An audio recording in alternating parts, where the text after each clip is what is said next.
Hello, greetings from San Diego, California, and this is June 8th, 2018, and part 2 of Exposing Family Narcissism.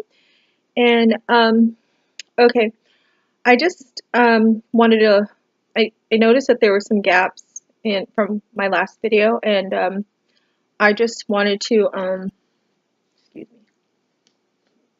me, I just wanted to like elaborate on certain parts of my last video, just to clarify some things. So like I said, I grew up in a family of 5, two younger brothers and sisters, me being the oldest, my brother, the youngest, and my sister, the middle um, of us 3, mother, father, um, background, Hispanic descent, and Mexican American. Grew up in Los Angeles. Uh, Family of immigrants. My grandma on my mom's side, uh, she was born here. I believe she was born here in the United States.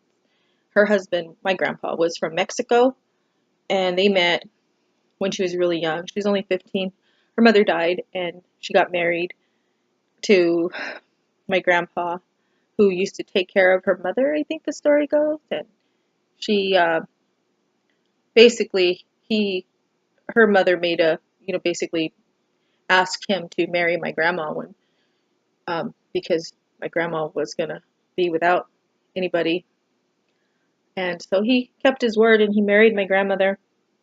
Very hardworking people, very humble beginnings. And my dad's side, my grandma is from Mexico, also an orphan on my grandma. Both sides actually, orphans, all orphans.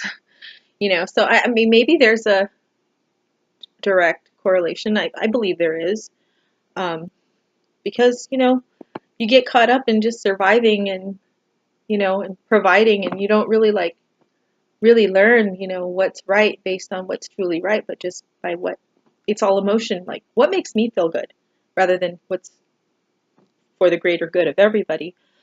So I think my grandma she told me a little bit of her story. I had recently been able to spend some time with her, recently after my father passed away. She's in her 80s now.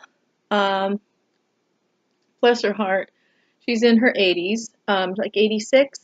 Her husband's no longer alive. He died of Alzheimer's in 2009. That was the year I was pregnant with my second daughter. And she just told me like how she never really knew her parents. Like they died she don't even know how they died. I don't think she even knows how. But she was pretty much raised by her grandma. And then she met my grandpa, the one that passed away. I think somewhere around 2008 or 2009 is when he passed away. And just all those things happened. And my father passed away on March of 2012, this year. It was my 41st birthday. And I had recently been no contact, but my father kept repeatedly, trying to contact me, for my mom.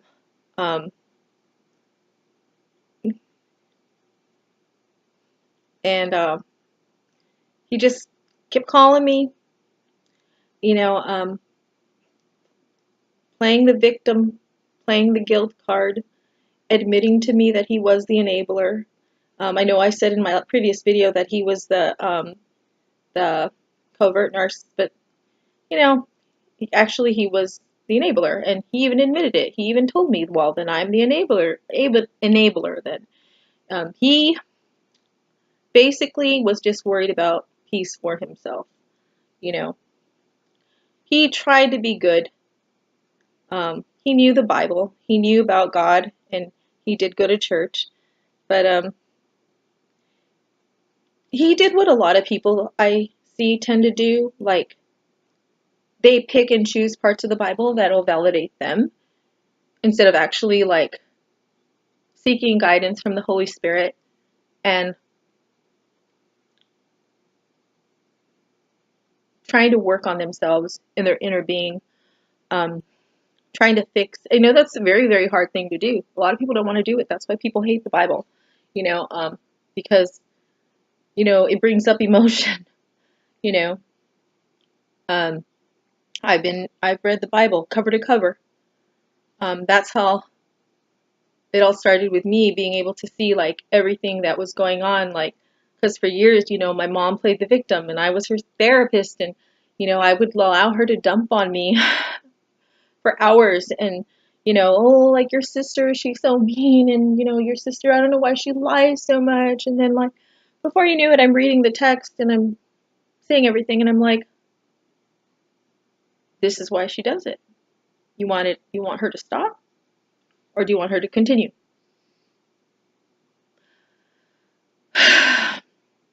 You do the same thing. It was crystal clear.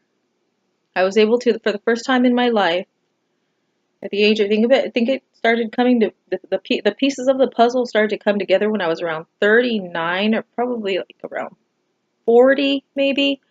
I was still like 39, 38, 39, and I was in the process of like reading the Bible cover to cover, and then like praying and like going over it, and like having my husband, like, explain this to me, like, what does this mean? Like, really wanting to understand it, and apply it to my life, uh, and growing so much from that. Um, I know I still have a ways to go. I'm still growing, still learning, but I was able to see a lot. The things that that I was led to believe. I was led to believe they were normal, even though deep down in my heart, like at the very core of me, I knew that it was wrong. And I used to tell them all the time. Like, it got to the point to where I hadn't even gone back home, like, because I never knew what I was going to walk into. My sister and my dad were always fighting. I'd go show up and there'd be like, you know, pretty much a shit show. You know, they'd be back and forth, cussing at each other, yelling at each other. I'd leave in tears. Um, Eventually, it got to the point, like, my husband forbid me to speak to my mom. Um, I love them. He forbid me to speak to them. He would see how upset it would make me and how it would affect our household. But that didn't matter to them. Uh, you know, they were parents, and I was to obey, and I was to, like, their word above anybody else's. And you know, it's just really insane stuff. Like, um, so, anyways, like, uh, my father passed away March 2012 of 2018. Like I said, I'm born again Christian. Been going to church for the last 4 or 5 years, I think. 4, 5, about 5 years now. And I believe very strongly in it. It's something that has really helped me in a situation where nobody else has, or or could. My faith is very important to me, and well,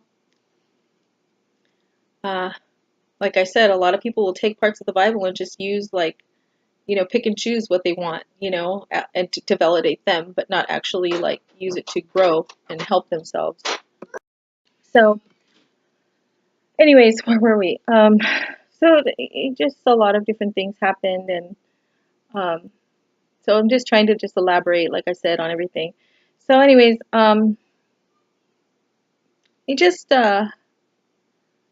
a lot of things, like I would show up to the house and I'd be crying. My mom would call me. I'd counsel her on the phone for hours, wasting my breath. I spent years trying to counsel her, and then I come to realize, like my father passed away and people were like, oh, your mother, she needs you right now. I'm like, you know what? She does not need me. No. My mom needs Jesus. She really does. Like, seriously, like, that, I've been no contact now, off and on, since, like, before that, like, and I got constant calls from my dad, but I knew what he was going to say already. All the tactics that they use, the guilt tripping, the, the Bible, trying to get me to be, oh, well, the Bible says honor your parent, your mother and father, and, all these things, And he even went to church, to, make me believe, wow, maybe he is right. You know what? There's a lot of churches out there that are not, people go to churches like that, I believe, that are just like to make them comfortable with what they're doing. Like, I believe he knew that what he was doing was wrong. But like this church, I've been to that church and it's not, to me, it's not really a church. I'm like, not trying to like put it down or anything. I'm not trying to, I'm just being truthful. It's more of a summer camp, the pastor spends most of his time like speaking about singing, and very little of it is actually scripture. And I've noticed a trend where people go where they're comfortable, you know and yeah, of course you want to be comfortable, but at the same time, like, you need to be convicted in order to be helped, I believe, in church.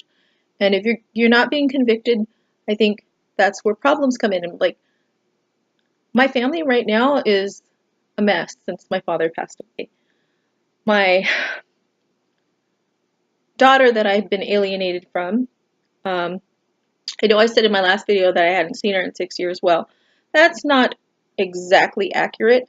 I wouldn't say it's untrue, but she did come around a couple days before my dad died. Like, she showed up out of the blue, and me and her had a great visit. We went and spent some time at a diner up in San Clemente, and cannot believe it. The very next day after that, she calls me crying. And she had not been around for like 4 years. Like, nobody knew where she was at. We don't have access to an address. We don't have a P.O. box. If she died, nobody would tell us. We know that. Like, if anything happened to her, like, nobody would tell us. Like, I mean, my daughter has been used by everybody. Like, they use her to not have to face themselves. Like, as long as I'm in line with everything they're doing and everything they're saying. But the minute I have anything, I say anything against it, it's like, oh, well, what do you know? You don't have your daughter anyways. You don't even know where she lives. You don't know anything, like that kind of thing. They use her. They use her as an excuse um, not to look at themselves. Even though I have custody of my two younger kids. Well, I shouldn't say custody. I have two kids, my 9-year-old and I've had a 2-year-old since then, and they are the most happiest, most well-adjusted kids you'd ever meet. My dentist, he even seen her when I was at the dentist, and he's all like, "Is she always this happy?" Like, she's just great. She's been through so much, losing her sister, that, and like having her sister suddenly ripped from our lives. And, my mom pretty much ignores them. She treats them like they don't even matter. Um, you know, um, all because she's mad at my husband because my husband is doing what he should do, protecting me and loving me, and sees through all of the garbage. Um, it's really hurtful, how they behave towards him and his kids. Um, like I said, they all use my daughter, my older daughter, the one I had from my previous relationship. And when my father passed away, I thought, before my father passed away, I thought, I was finally making a breakthrough. Um, but my daughter saw things, and she told me at the funeral, the said funeral, which was more like a party, because they did that because that's what my dad had wanted. There was drinking there was a band, and they said that's what my dad wanted. Actually, I think it was more what my brother, the golden child, wanted. Had I had the funeral, there wouldn't have been any alcohol. They knew my dad was a diabetic. They knew that he pretty much had one foot in the grave. He was an amputee, below the knee amputee, and he in a wheelchair. He worked up until the day that he passed away. He was getting ready for work in the morning. Bless his heart. My sister has two young boys, ages 4 and 7. And my mom has custody of them right now, while she's currently doing a 3-year sentence in prison. And now the male figure in their life is not there. They have my brother, but my brother, his marriage is, I don't even know. Last I heard, I don't know if it's true or not. I don't even go over there. But last I heard, my aunt called me up and she told me that he said he didn't want to be with her anymore. I don't know if that's true though. I don't know. I can't, you know.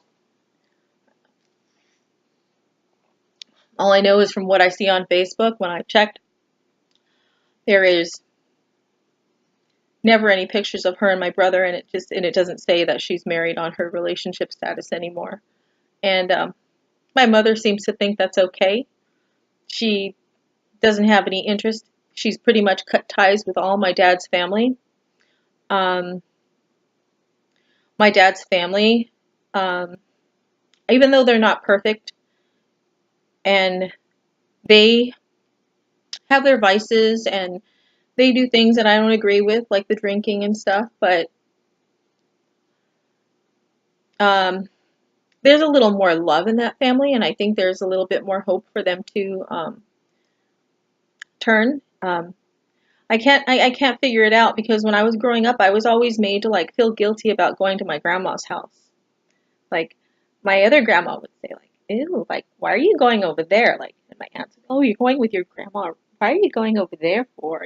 Like just, and I didn't understand it. I mean, I was just a kid. Like, how was I supposed to know like people who behave that way? Like, but so it caused me to have like this um, hatred for one side of myself. And I see the generational curse and how my ex's family has done that with our daughter, with my daughter, my older daughter, by turning her against me. Um, just all these bad things that they have done, and all the lies, and they're comfortable with that. Um, I've been pretty much isolated from the family, which is fine with me. I know it's not a healthy environment.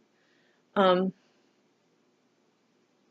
just to give you an example, um, they prefer to just not deal with things. They don't deal with things, and then they like playing the victim. Like then when things happen, like they'll be like, "Oh, poor me! Like my kid is giving me such a hard time." Like, when if you really want change, it's a group effort. You know what I mean? It's like the saying like goes like it's so true. Like united we stand, divided we fall. And that applies to family also. It applies to any type of group setting. Like collectivism is what you gotta have, you know? It's like, oh, well, your sister made her choices. Yeah, indeed, she did. But everybody knew that my sister had a problem. She has an addictive personality, but yet my brother would be in the back drinking with his friends. They've created pretty much a party environment, um, in a way. And I really feel bad for my nephews because it's like, oh, well, you know, it's like my mom can barely breathe. And like, how dare my brother break a sweat? You know, oh, well, he does, like any little thing that he does, like anything that he does, like it's like magnified, like it doesn't matter, like if I, like just to give you an example, like if I went above and beyond, like she'll just, oh, okay, like, oh, I don't know how you can do that. Like, how could you be there at McDonald's all day with for all those hours with them? Like, how could you do that? Like, I enjoy kids, you know what I mean? Like, I thoroughly enjoy them, you know. Um, those kids are so great. I mean, despite what they've been through, they are the most amazing little kids, little boys that anybody could ever know. And I'm fighting for their futures.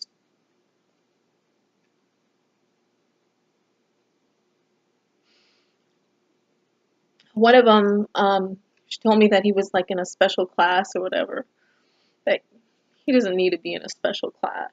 I'm no teacher or psychiatrist or anything, but he's great. Like I see greatness. Like the only thing that I know that they can't stand about him is that he is challenging. He constantly has to be engaged because he's very, very bright. Um, and you know, he's probably, you know, I see a lot of myself in him. He was probably just a kid that just, you know, a lot of energy, a lot of energy, always asking questions, always wanting to do something, always wanting to go some very, very active. And they yell at him. Um, they talk to him like pretty much garbage, you know, sarcasm all the time. You know, kids don't understand that stuff, you know. Um, I've done it myself, but now I don't do it anymore. I know that, you know, like kids don't understand that kind of thing. Like I didn't do it because I wanted to. I just did it because at one point I thought that it was normal. You know, it's like I wasn't that bad about it, but you know, it's like you just get those tendencies, some narcissistic tendencies when you're raised in that type of environment. But like my mom will tell me like things like she's in competition with him. Like when my sister will call him from jail, and she'll be like, yeah, I heard him being like, okay, mommy, like, you know, he's like 4 or 5 years old. Like he's a baby pretty much. He's a big boy, but he's a baby. Like he's not in competition with her, even though you know what, I know he gives her a run for her money. In a way, I'm kind of, you know, I mean, like I'm not trying to be mean or anything like that, but in a way she kind of like I'm glad he does because, you know, honestly, like I know that she's sick, but I've seen what he has done where she has brought that illness upon herself. I mean, like if you have the energy to hate so much and to like be mean and you know, they actually wanted me to believe that because I didn't talk to my father that I was the cause of his death. Now I'm going to tell you that really hurt. That really hurt. Um I would, you know, I got away. I was the one who was like only one thing doing, I mean, I think great. I have, you know, aside from not having my daughter, I know I could, if I'd have some support, she'd probably be home already, but she's being used by so many people. poor little girl out there in the world by herself. Who knows what's happened to her? What, I know in my heart that she's okay, but it's, and it is somehow getting easier, the stronger I grow in my faith. But there's a lot of things that, who has a party for a funeral? I mean, there was music, there was alcohol. I'm not trying to talk badmouth, but I don't agree with it. They knew that alcohol didn't help my dad. Um, and he used to say some off the wall stuff, like that when he passed away, that he wanted everybody to have a big party, you know. It's just, the family is just such a mess right now. It's like my mom, like, has made this whole ordeal all about her instead of like, I mean, to me, I think, like, who better to grieve the loss of your husband than with the mother, of his mother, like, I'll never have that. My husband's mother passed away like years before we even met, of cancer. And he has a sister, but I don't know. Maybe one day things will change. But, you know, they're not like super close or anything like that. And like, pretty much, like, if anything happens to my husband, like, all I have left is like just my just my daughters. Like, that's the only attachment that I have with him, unless somehow, like, things change, the dynamics change in his family. That's all I have is just my daughters.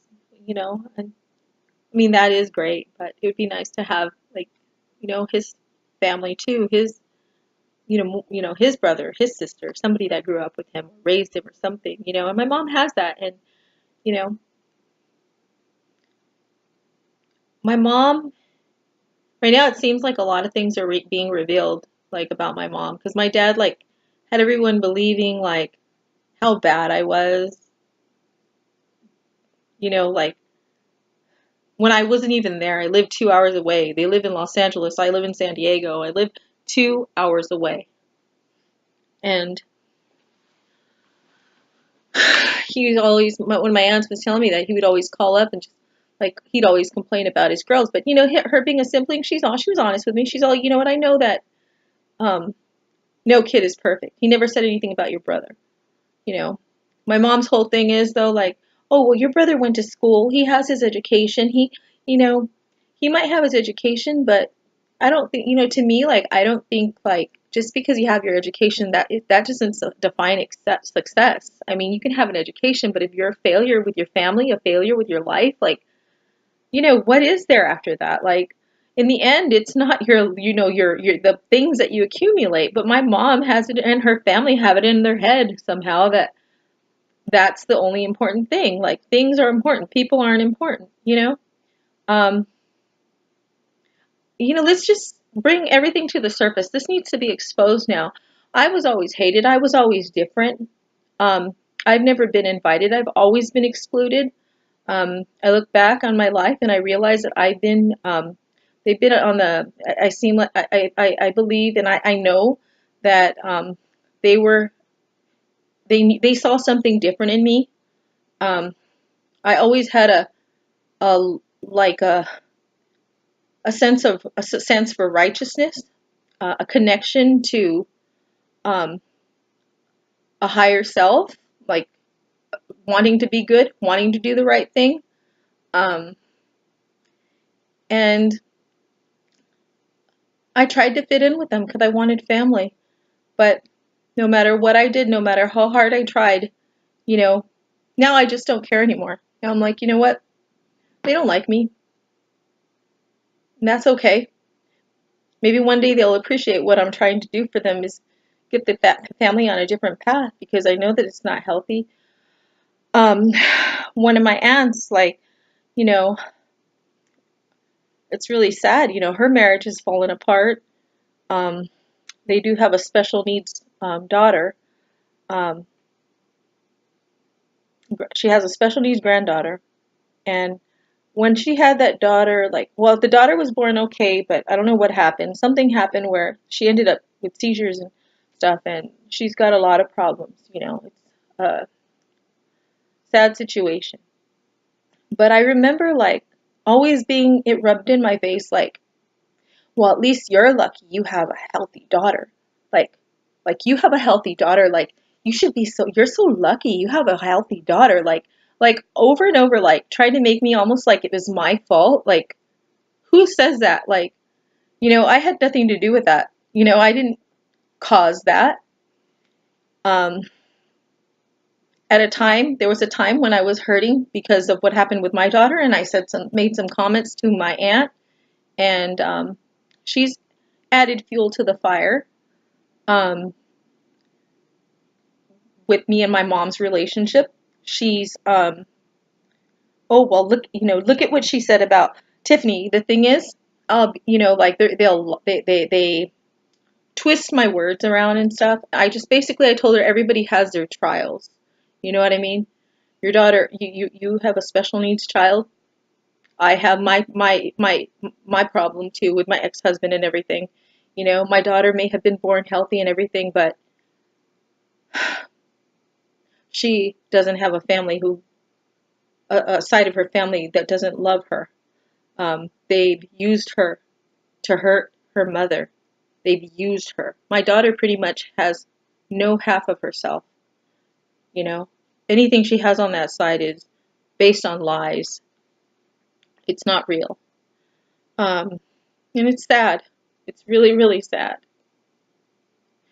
Um, and I explained that to her, but you know, she just twisted it, and she makes things worse with me and my mom. She knows, and they use that as an excuse to make me out to believe that I am a bad person, that um, and they're good people. Um, Even though I know in my heart that I've never done anything to hurt anybody. I've never went out of my way to intentionally hurt anybody. If anything, I've harmed myself, you know, more than other people, you know. I care about all of them, you know. I don't like what they're doing. There's always excuses for other people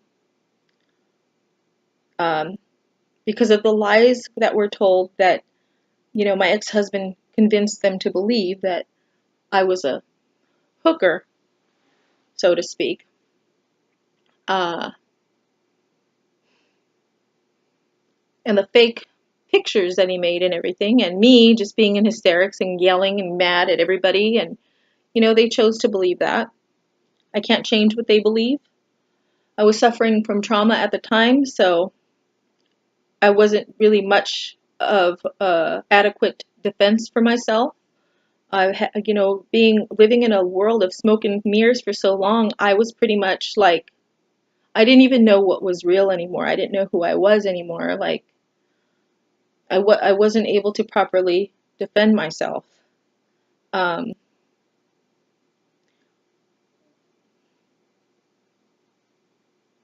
a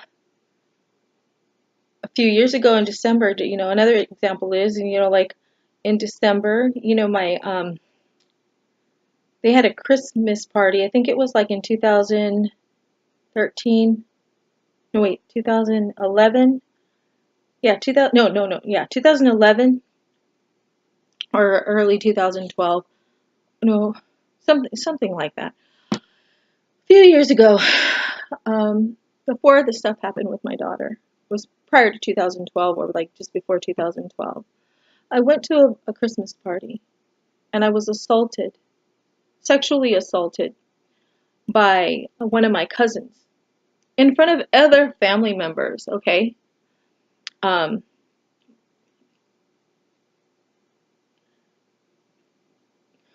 he was drinking. I thought I wasn't in church at the time, But like other family members were there, like one or two. Not there wasn't a lot of people around when he did it, but he had my pants half down to, like my butt crack, and he had his hand on my boob and attempting to kiss me, but yet I was at fault. I was to blame because I shouldn't talk to somebody like when they're drunk. That's the kind of people that I deal with, that I've had to deal with. So you know what? I don't want any, I'm fine with not having the family anymore. They don't deserve me and I don't deserve them. Um, the excuses that are made. Oh, well, he's drunk. He's on medication. He's actually done that to his mom before, like, oh, poor thing. I don't know what's wrong with him. Oh, well, you should have called the cops. You know what? Dang right, I should have. I didn't at the time. But I think, well, karma did catch up with him and he did ultimately end up in prison. But with the same token, they use that to play the victim card. They use that to be like, oh, my son, poor us, my son's in jail now, in prison, and now I have to take care of his daughter. I'm like, stop it. Just stop it. Own your part. When it happened, my aunt did call me. She called me and apologized to me. And I know that she knew, man, why did he have to like do that to her? Anybody but her. It's like, but this stuff needs to come out, because I believe that the more that it goes undealt with, the worse it's going to get. And there are other nieces and nephews in the family that I have a lot of concern for. Um,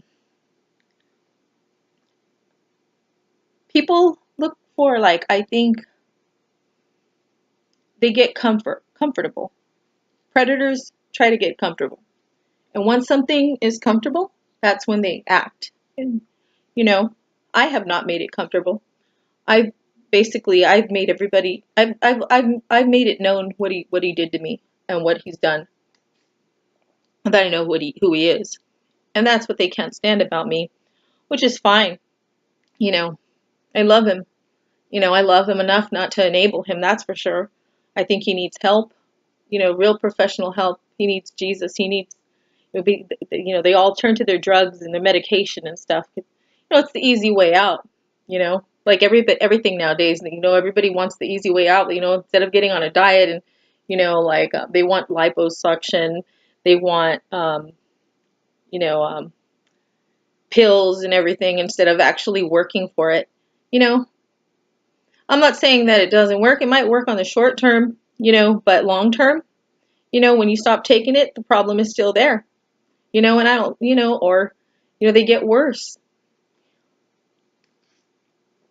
and they get to a point to where they need to be institutionalized. They wanted that from me, I'm sure. If you ask any of them, oh, she's the crazy one. Yeah. I'm the crazy one because I don't play the games. Christmas, I'll give you an example of Christmas. It goes like this. Everybody pretty much like, and this is just the truth, okay? I'm not bad mouthing. Let's make this very clear right now. I want to shed light on the darkness. Okay? Everybody has this fake this false reality, like everybody's doing super good and there's like food everywhere and there's like money everywhere and everybody's got their brand name purses and their brand name clothes and their nice makeup and their hair done, and everybody's all, look at me, wow, look at how nice I look, you lost weight, blah blah blah, and then they're talking about each other behind their back and this and that, and a lot of those gifts are done, they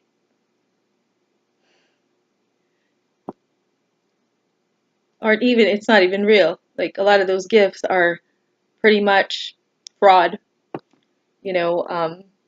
defrauding the stores. There's ways to do that. I don't know, they do something with the computer or something and they change the price tags and stuff like that. That is just, like, seriously, what kind of gift is that? Like, seriously, you're giving me a gift that you didn't even, like,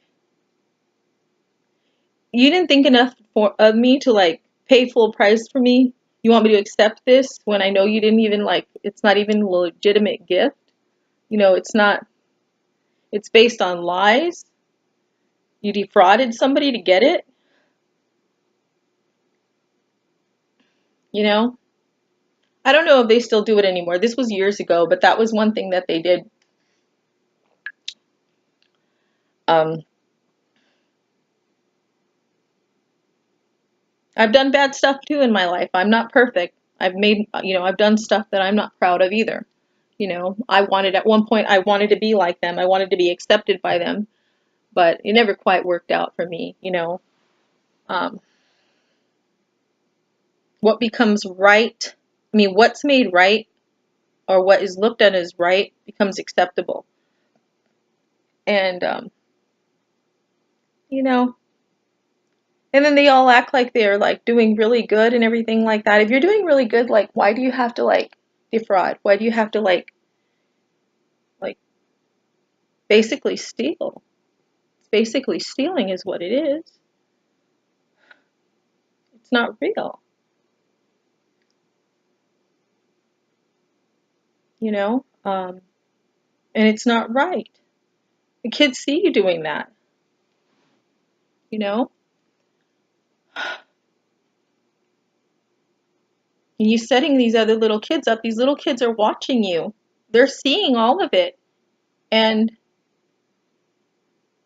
even if they're little, you may not think they understand, but they're seeing it. This is why I will not have my kids around. Very limitedly, if at all. I don't trust them. I don't trust them, especially now when I've seen what they're capable of doing with my daughter. You know, family's the worst. The Bible even says a man's enemies will be in members of his own household. And it's so true. It is so true. I had to learn that the hard way. And, you know, my daughter is going to be 20 this September. And I miss her a lot. I'm hoping that everything will work out in the end. Forgive the lighting. I don't like this lighting. I feel like it makes me look older. I don't like the lighting. But I'm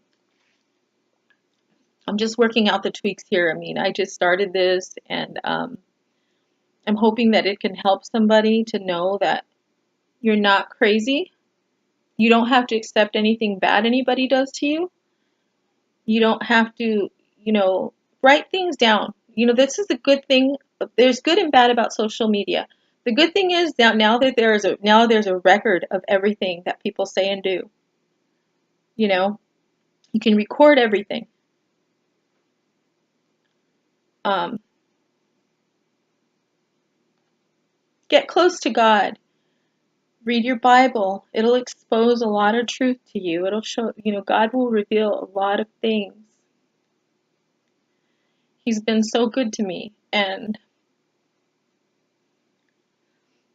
I'm alone right now. I'm isolated. After my mom with the incident, her blaming me for, my dad's death.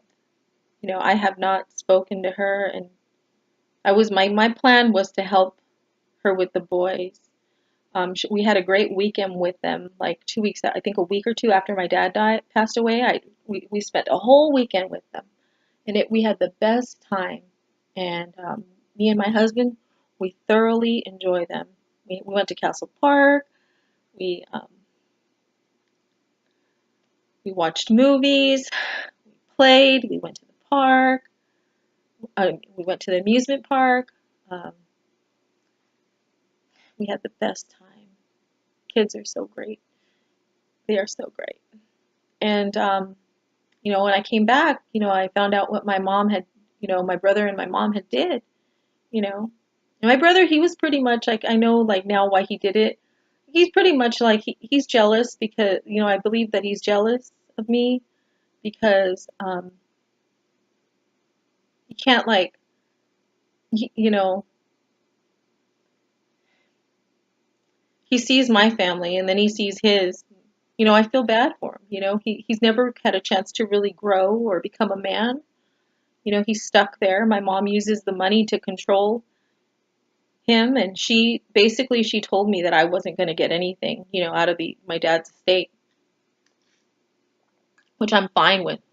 you know. To me, if God ain't in it, I don't want it. You know, um, I really don't. If it's not blessed by God, I don't want it. To me, like all the suffering that's attached to that money, to me, I believe that, it's pretty much become blood money. Like, it's not right anymore. And my mom doesn't understand the position that she's in. She's got there's two little boys that are there. My brother still drinks. I don't know how good of a role model he is. Um, and I don't, according to my mom, she would say that he's the best role model ever. But, honestly, I don't think they need to be around drinking, you know, and alcohol, especially when they know that what it's done to their mother, you know, and I don't think they need to be around that at all. And I was going to pick them up once a month in the summer for a whole entire weekend or keep them all week. But then once, I confronted my mother about, how they were blaming me for my father's death, I was hurt. Basically, she turned it around on me and she made it appear as if like it was my fault because I brought it up, that I was causing problems, that I was the one that, I shouldn't have found that letter anyways, and that, like, you know what? I don't need to put up with that. I don't need that abuse. I'm 41 years old. I'm too old for that. I have two kids to raise. I have a 9-year-old and a 2-year-old. Um, and I don't need them exposed to that kind of twisted, it's hurtful, very hurtful. I could totally see like how it could lead a person to suicide, you know. I was very angry and hurt when um, that's what they were saying about me. They want somebody to blame because they're hurting because my father's gone, but that doesn't give them the right to behave that way. It's not right. That's how people behave without Christ, I believe. Though they just do whatever feels good to them. They have no accountability to a higher power, so they just do whatever feels right to them, and that's pretty much it. You know, I've seen the depravity of man without God, and it's not a pretty picture. Uh, anyways, that concludes part 2 of the exposing family narcissism video. Thank you, and hopefully you subscribe to my channel. Thank you, and have a great night.